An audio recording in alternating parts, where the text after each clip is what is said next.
তো তোমরা কল্পনা করতে পারবে না, মানে মেয়েদেরকে ধাক্কা পর্যন্ত দিতে আসে। আজ সারা না কাল সারা না পাইলে দরজা। আর চিকেনটা দেখো একদম soft. Good morning everyone, welcome back to my channel একান্নবর্তী। আশা করি তোমরা সবাই খুব ভালো আছো, আমরাও ভালো আছি। আজকে হচ্ছে আমাদের শান্তিনিকেতন ডে 3, আর আজকে আমরা যাচ্ছি এখন হচ্ছে সুরুলের রাজবাড়ি, রায়পুরের রাজবাড়ি। প্লাস ওখানে কি হিস্ট্রি আছে না আছে, আমাদের যে টোটো দাদা আছেন, যে টোটো করে আমরা যাচ্ছি, সেই টোটো দাদা কিন্তু আমাদের গাইডেরও কাজ করবেন। তো উনি আর সমস্ত কিছু তোমাদেরকে ডিটেলসে বলে দেবে। আর আজকের আমরা জানো তো তিনজনে এক শাড়ি পরেছি। এটা মায়ের ভীষণ একটা ইচ্ছে, ভীষণ একটা পছন্দের জিনিস ছিল যে মায়ের 3 বউ তিনজনে একই কালারের শাড়ি পরবে। তো আজকে আমরা সেটাই পরেছি। আর বাকি সারাদিনে সমস্ত কিছু ঘোরা বেড়ানো সব কিছুই তোমাদের সাথে শেয়ার করব। তো দাঁড়া, এখন দিদি মেজদিভাই সেজে গুজে বেরোচ্ছে, ওদেরকেও দেখিয়ে দিই তিনজনকে একসাথে কেমন লাগছে তোমরা জানিও। আর একটা কথা বলি, গরম প্রচণ্ড, এক্সট্রিম গরম বলে না, এক্সট্রিম গরম আজকে। কিন্তু বেড়াতে এসে গরম হোক আর যা হোক ঘুরতে তো হবেই। তাই জন্যই আমরা বললাম যে না, ঘরে বসে থেকে লাভ নেই, টোটো দাদা চলে এসেছে, এবার বেরোলাম।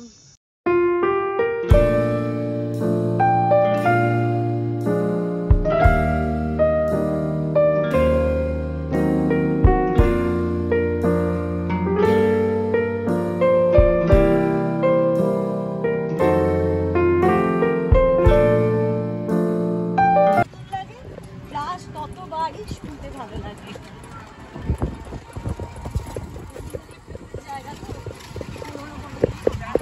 ম্যাডাম রবীন্দ্রনাথ ঠাকুর জায়গা, এটা রবীন্দ্রনাথ ঠাকুর জায়গা। রবীন্দ্রনাথ ঠাকুরকে নিয়েই এই জায়গাটা রাখতে দিয়েছে। রবীন্দ্রনাথ ঠাকুর হচ্ছে শান্তিনিকেতনের কর্মজীবন। বলো। রবীন্দ্রনাথ ঠাকুরের জন্মস্থান হচ্ছে কলকাতার জোড়াসাঁকো। হ্যাঁ হ্যাঁ, না সেটা হোক, কিন্তু বলো বলো, হ্যাঁ বলো। যখন শান্তিনিকেতনের মধ্যে রবীন্দ্রনাথ ঠাকুর যখন শান্তিনিকেতন এসেছিলেন, ওনার বয়স ছিলেন 11 বছর 2 মাস বয়স। ওনার বাবার সঙ্গে প্রথম শান্তিনিকেতন বেড়াতে আসেন। যেটা শান্তিনিকেতনের মধ্যে যে শান্তিনিকেতন যে বাড়িটার নাম, ওই বাড়ির মধ্যে প্রথম 40 বছর বসবাস করেছিলেন।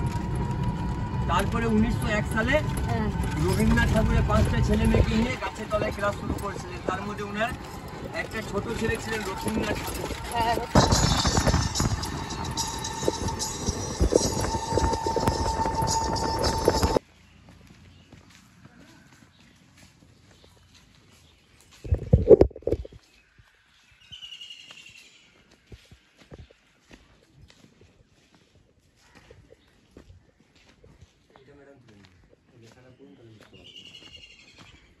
কোনটা বলো তো? শান্তিনিকেতনের শেকড় মহর্ষি দেবেন্দ্রনাথের ঠাকুরের চরণধূলি ধন্য, কবিগুরুর জীবন স্মৃতির শিখণ্ড সিংহ, ইতিহাস লাঞ্ছিত লর্ড সত্যেন্দ্র প্রসন্ন সিংহের জন্মস্থান। সিংহ পরিবারের এই অট্টালিকায় রায়পুরের গ্রামের পক্ষ হতে রায়পুর যুব সংঘ স্বাগত জানায়।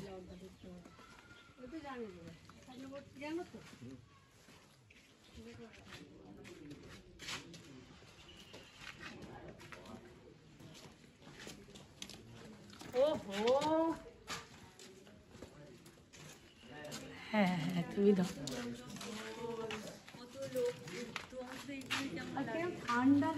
কত লোক থাকতো, ঘুরতো এককালে এই জায়গাটা, কেমন ছিল এখন দেখো।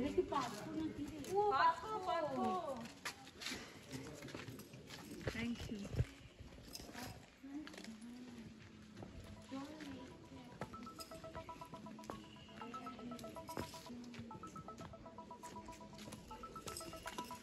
জল নেই না, পাতকো বুঝে গেছে।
আগে দেখালাম মন্দিরটা, হ্যাঁ মন্দির দর্শন করে এই রাস্তা দিয়ে আসতে হবে।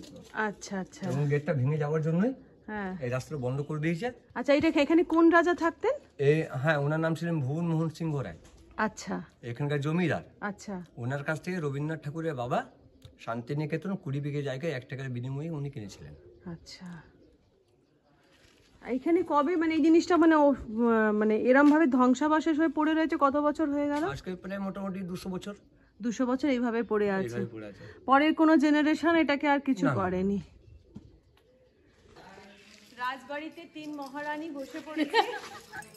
মহারানীরা বসে একটুখানি জাস্ট কি বলবো রেস্ট করছি, কারণ না সিঁড়িগুলো একদম সরু সরু সিঁড়ি, আমরা পুরো ওপর 3 তলা পর্যন্ত উঠেছিলাম।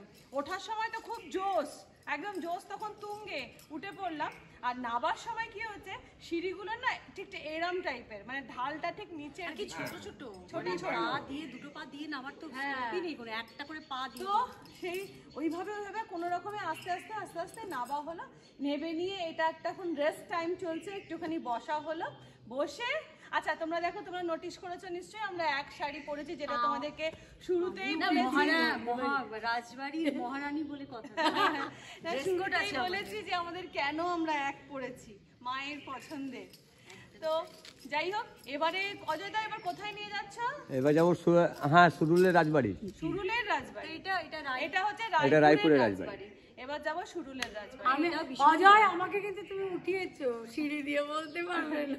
খুব ভালো লাগলো, ভীষণ ভালো লাগলো। তো চলো এবার দেখা যাক হচ্ছে সুরুলের, না কোথায় দেখা যাক সুরুলের রাজবাড়ি। এখানে রায়পুরের রাজবাড়ি থেকে টাটা। আচ্ছা, রাজবাড়িটা দেখে তো নিলাম, রাজবাড়ির ধ্বংসাবশেষ। আর এইটা হচ্ছে রাজবাড়ির মন্দির। কি অসাধারণ মন্দিরটা দেখো। মন্দিরটা এখনো মেনটেন করা আছে বলে মন্দিরটা সঠিক আছে, কিন্তু রাজবাড়ি দেখো পেছনেই রয়েছে। এই যে পুরো ধ্বংসাবশেষটা, এই হচ্ছে মন্দির।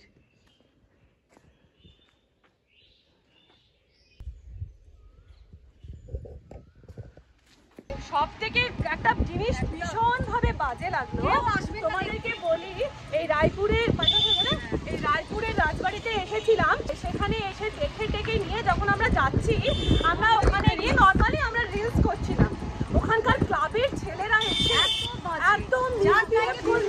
একদম মিসবিহেভ করলো আমাদের সাথে। তোমরা কল্পনা করতে পারবে না, মানে মেয়েদেরকে ধাক্কা পর্যন্ত দিতে আসছে, মানে এত বাজে। কতগুলো চ্যাংড়া ছেলে রয়েছে, এত বাজে এখানকার সমস্ত ব্যবহার এই রায়পুরের রাজবাড়ি। মানে আমরা একদম এসে নিয়ে এত ডিজার্ট হয়েছি তোমাদেরকে কি বলবো। মানে আমরা কল্পনাও করতে পারি না রায়পুরের রাজবাড়িতে এসে এইভাবে এরকম একটা আচরণ হবে। আমরা দেখেনি, আমরা রিলস করছি, ওই যে দেখা হয়েছে এবার চান। আর সব থেকে বড় কথা, কেউ প্রকৃতিস্থ নেই। ইয়ং ছেলেরা সব রয়েছে, কেউ প্রকৃতিস্থ পর্যন্ত নেই, এই ক্লাবের ছেলেরা। রায়পুরের রাজবাড়িতে তো খুবই ভালো লাগলো, কিন্তু ওখানের এক্সপিরিয়েন্সটা ভালো হলো না ওদের কেয়ারটেকারদের ব্যবহারের জন্য। তো যাই হোক, মন খারাপ করে মাথা গরম করে চলে এলাম আমরা হচ্ছে সুরুলের রাজবাড়ি। এটা হচ্ছে সুরুলের রাজবাড়ি। এমনিতেই রাজবাড়ি দেখলে কি জানি কেন মন আমার ভীষণ খারাপ হয়ে যায়। দেখো চতুর্দিক কিরকম খাখা করছে, শুনশান পড়ে থাকে না, এইসব দেখলে সত্যি আমার প্রচন্ড মন খারাপ হয়ে যায়।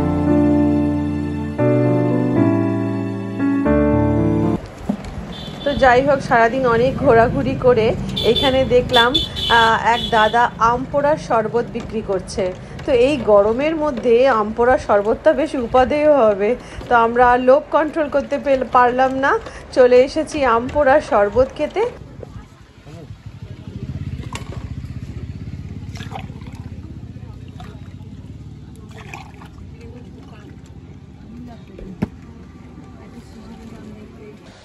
আম পোড়া শরবত খেয়ে নেক্সট আমাদের গন্তব্য হচ্ছে সৃজনী শিল্পগ্রাম। এই সৃজনী শিল্পগ্রামটা এত সুন্দর করে সাজানো, কি বলবো। এটা হচ্ছে সৃজনী শিল্পগ্রামের যে গেট, পুরো টেরাকোটার মানে ডিজাইন করা সমস্ত রয়েছে। দেখো পুরো কীরকমভাবে সমস্ত ফিগার করা রয়েছে এখানে, খুব সুন্দর গেটটাই আমার লাগলো। আর এখানে টিকিট রয়েছে হচ্ছে বড়দের হচ্ছে 30 টাকা করে। তো চলো তোমরাও আমার সাথে ঘুরে আসবে, চলো সৃজনী শিল্পগ্রাম।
এইখানে স্টার্ট হয়ে গেছে সমস্ত মানে কোপাই নদী খোয়াইয়ের ধারে যেসব জিনিসপত্র পাওয়া যায় সেই সব জিনিসপত্র এখানে আবার ছোট ছোট করে স্টল মতনও করেছে, মানে ঘোরাও হবে প্লাস শপিংও হবে।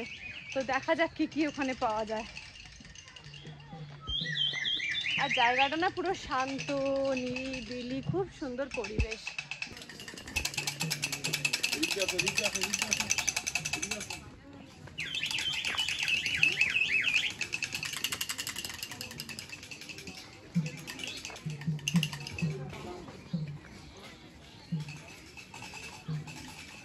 বন পলাবো পলাবো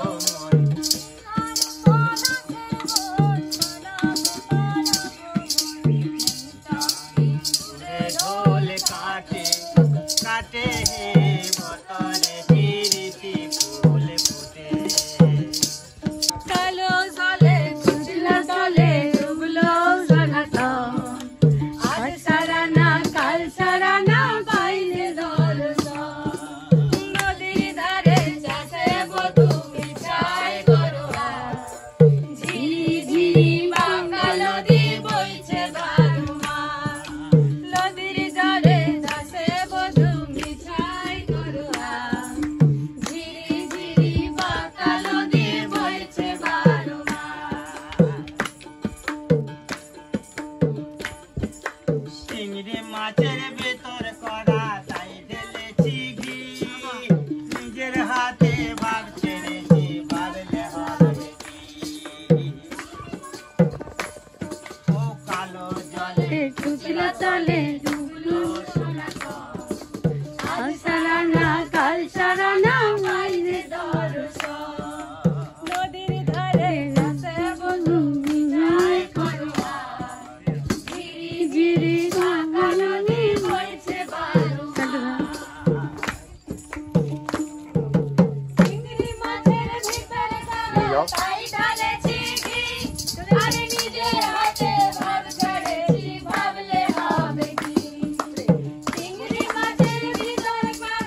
জামাই আলো ও জামাই আলো করে খেতে দিয়েছে ও সেই।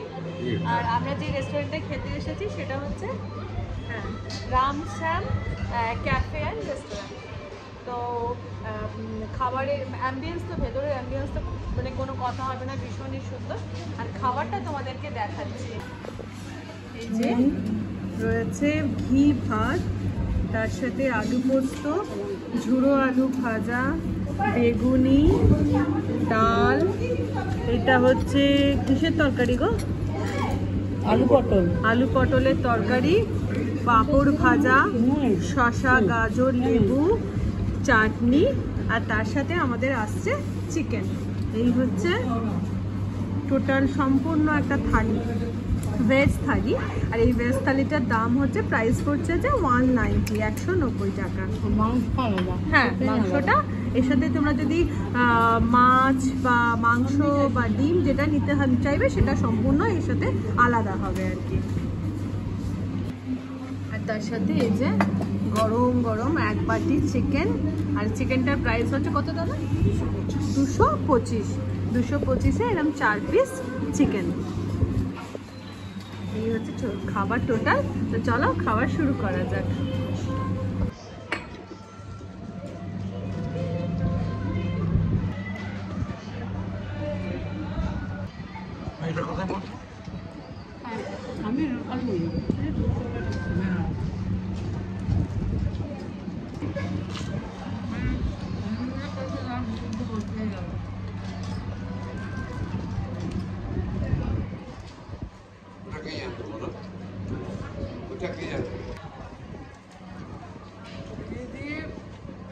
ঝুড়ো আলু ভাজা দিয়ে অমৃত লাগছে না?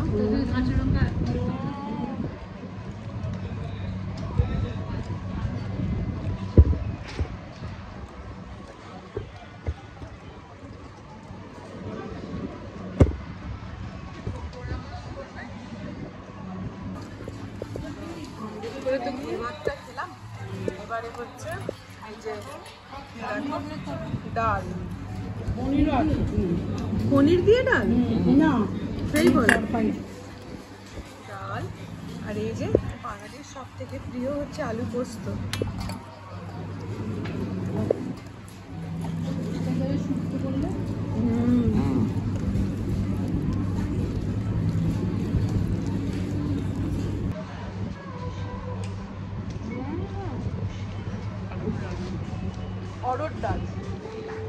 অরড় ডাল এদের মতো মাছের অর্ডারও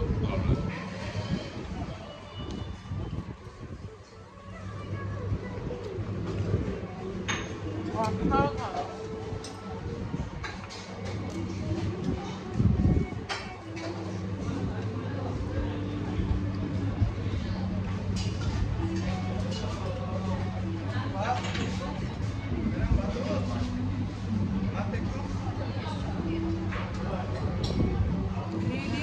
ডাল আর তার সঙ্গে কাঁচা লঙ্কা বাটা দিয়ে আলু পোস্ত, কোনো কথা হবে না, এখন আর তার সাথে রয়েছে অপরন্ত খিদে। সেই খিদে নিয়ে বসেছি আমরা খেতে, মানে এত ভালো লাগছে।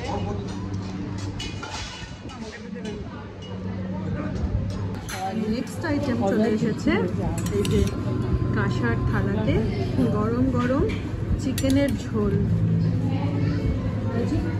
এটা তো ফার্ম থেকে খাওয়া হচ্ছে না। খুব সুন্দর রান্না। আমাদের দুজন ছোট লোক আছে। আর চিকেনটা দেখো একদম সফট।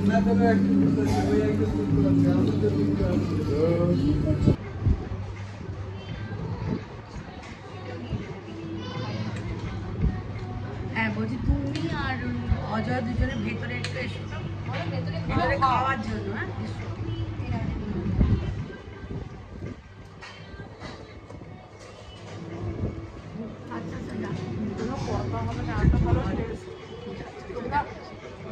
যারাই শান্তিনিকেতনে আসবে মাস্ট ট্রাই, এখানে অবশ্যই খেলো Ram Shyam cafe and restaurant, অসাধারণ।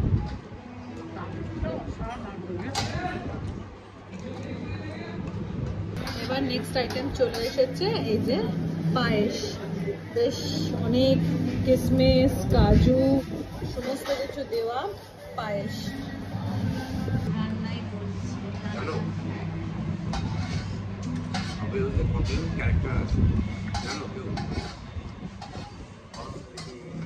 পায়েসটা যে খুব একটা ভালো লাগলো তা নয়, শোষো, বাট খাবারগুলো দারুণ, কোনো কথা হবে না, সত্যিই দারুণ।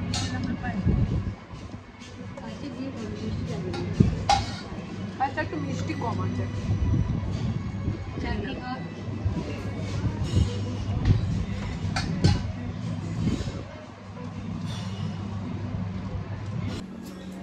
দাদা খাবার দাবার এক্সিলেন্ট ছিল, এক্সিলেন্ট। আমি ব্লগে সবাইকে রেকমেন্ড করলাম যেখানে আসার জন্য। খুব ভাল লেগেছে। হ্যাঁ নিশ্চয়ই আসবো, নিশ্চয়ই। খাবার কেমন লাগলো তোদের একটু এক্সপিরিয়েন্সটা শেয়ার করে দে। খাবার তো অসাধারণ, মানে কোনো কথা হবে না, কোনো কথা হবে না। এলে এখানে অবশ্যই অসাধারণ। কি নাম যেন আবার ভুলে যাচ্ছি, রামশ্যাম ক্যাফে এন্ড রেস্টুরেন্ট। তো যাই হোক, খাওয়া দাওয়া কমপ্লিট করে আজকে কিন্তু আমার জন্মদিনের কেক ছিল। হ্যাঁ হ্যাঁ হ্যাঁ হ্যাঁ হ্যাঁ হ্যাঁ, আজকে যে খাওয়াটা খেলাম আমরা রামশ্যাম বলছি, রামশ্যামে, সেটা আমরা মানে খাওয়ানো স্পন্সর করলো দিদি। কেন না, ওর বার্থডেতে ও খাওয়ানো হয়নি, সেই জন্য যদিও বার্থডে গিফট এখনো দিই। তো বার্থডে ট্রিটটা দিদি দিল আর কি। তো যাই হোক, এবারে আমরা এখন যাচ্ছি গিয়ে একটুখানি আমাদের কি বলে সোনারতরী, হ্যাঁ ওখানে যাবো, মানে রিমুদের বাড়ি, ওখানে যাবো, ওখানে গিয়ে একটুখানি রেস্ট ফেস্ট করবো, করে নিয়ে এখানে যা আছে যেখানে এই খোয়াই মানে শপিং, ওটা তো করতেই হবে। দেন আমরা আবারও আগে ব্যাগ করতে হবে, এত ঘরে নিয়েছে ও শপিং। 5টার সময়তে আমরা একটু, এখন মানে মোটামুটি 3টে বাজছে না, 5টার সময় আমরা 2 ঘন্টা মতো রেস্ট নেবো, দিয়ে 5টার সময় যাব হচ্ছে খোয়াইয়ের ওখানে, কি বলি খোয়াই, সোনাঝুরি হাটে। তো এই ছিল আজকের মতো ব্লগ। ভালো মন্দ মিশিয়ে একটা সারাদিনের এক্সপিরিয়েন্স হলো। রায়পুরের